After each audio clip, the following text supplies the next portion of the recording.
गोविंद वासुदेव जगतपति देहि मे तनियं कृष्ण त्वामहं शरणं गतः सर्वमंगल्ये शिवे सर्वार्थ-साधिके शरणे त्र्यंबके गौरी नारायणे नमस्तुते। इस पावन स्थान को नमन करते हुए, आराध्य को नमन करते हुए, सुनने वाले सभी महानुभावों को नमन करते हुए, आज हम इस बात से परिचित होते हैं, कहा है कि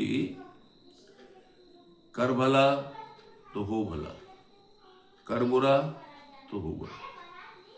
4 वेद 6 शास्त्र में बात मिली है दो, दुख दीने दुख होत है, सुख दीने सुख हो। तो ये शास्त्रों में भी कहा है कि हम किसी का बुरा करेंगे तो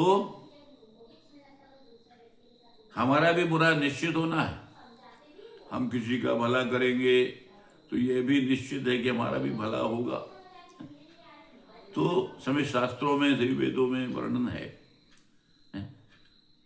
हमारे कबीरदास जी ने कहा है कि इस जीव को यदि कोई सुख नहीं पहुंचा सकता है जीव किसी को, तो उसको दुख पहुंचाने का अधिकार भी नहीं है। तुम ना मानव जीवन में हमेशा हमेशा ये ध्यान रखना चाहिए कि हमारे अंदर ये कई विचार नहीं आए कि हम किसी का हित करें। हित करें ना करें इसकी चिंता नहीं, पर हित भी हमारे द्वारा ना होना चाहिए, इस बात का विशेष ध्यान रखें। कहा है कि किसी का भी दिल दुखाना ये ठीक नहीं है, नहीं दुखाना किसी का दिल। यानी उद्देश्य है कि ऐसा कोई हमारे द्वारा काम ना हो जिससे उसके दुख दिल में, हृदय में, उसके मन में, उसके शरीर में उस जीव को पीड़ा पहुंचे। ऐसा कोई काम नहीं करना चाहिए, क्योंकि दुख देने वाले बहुत मिलेंगे और सुख देने वाले बहुत से बिरले ही मिलते हैं। अहित करने वाले बहुत मिलेंगे पर हित करने वाले बहुत कम मिलते हैं। स्वार्थ सभी के साथ नीत है, पर परमार्थ करने वाले कम मिलेंगे। इसलिए हमेशा हमेशा इस मानव जीवन कितने दिन का जीवन है, कहा भी है कि पानी केरा बुलबुला आसमान से की जात।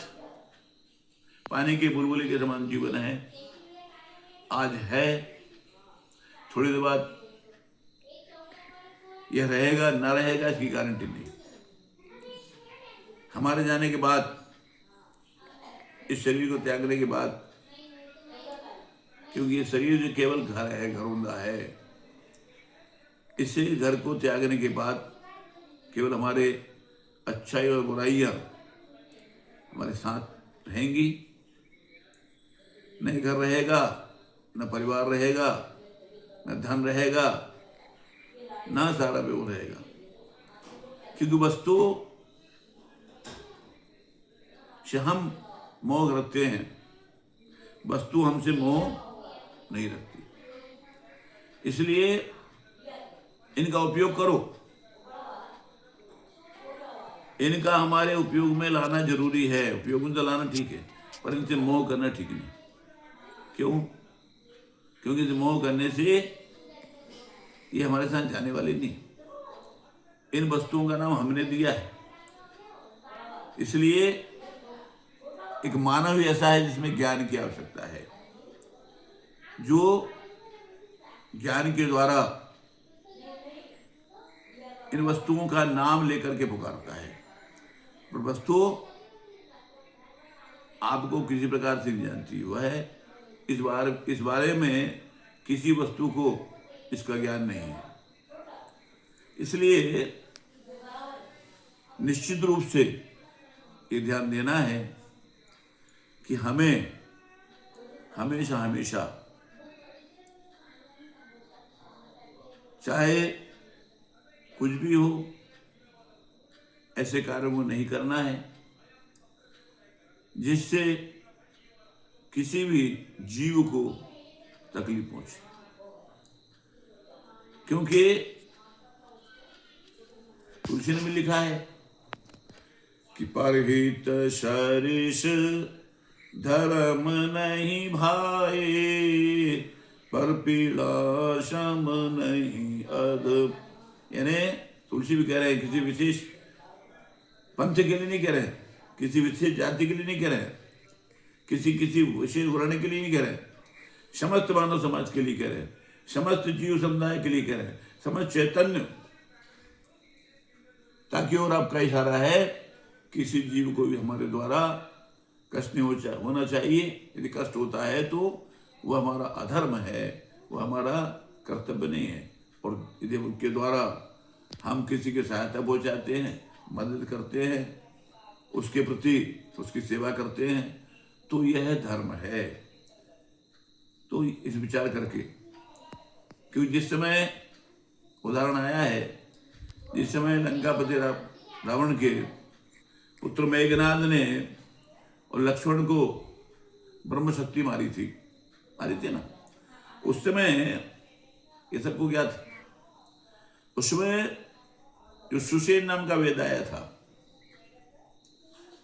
हनुमान जी लाए थे सुसेन वेद के नाम के वैद्य को। उस वैद्य ने मना कर दिया था कि हम किसके पक्ष के हैं, रावण के पक्ष, इसलिए राम के पक्ष की तरफ हम दबाव नहीं दे सकते। परंतु सब जब उनको बतलाया कि वैद्य किसी का न शत्रु होता है न मित्र होता है, न पक्ष का होता है न विपक्ष का होता है, उसका काम केवल जीव का, उस जीव को, उस मानव को जीवन दान यदि मिल जाए उसके द्वारा उसका इलाज करना कर्तव्य होता है, दायित्व होता है।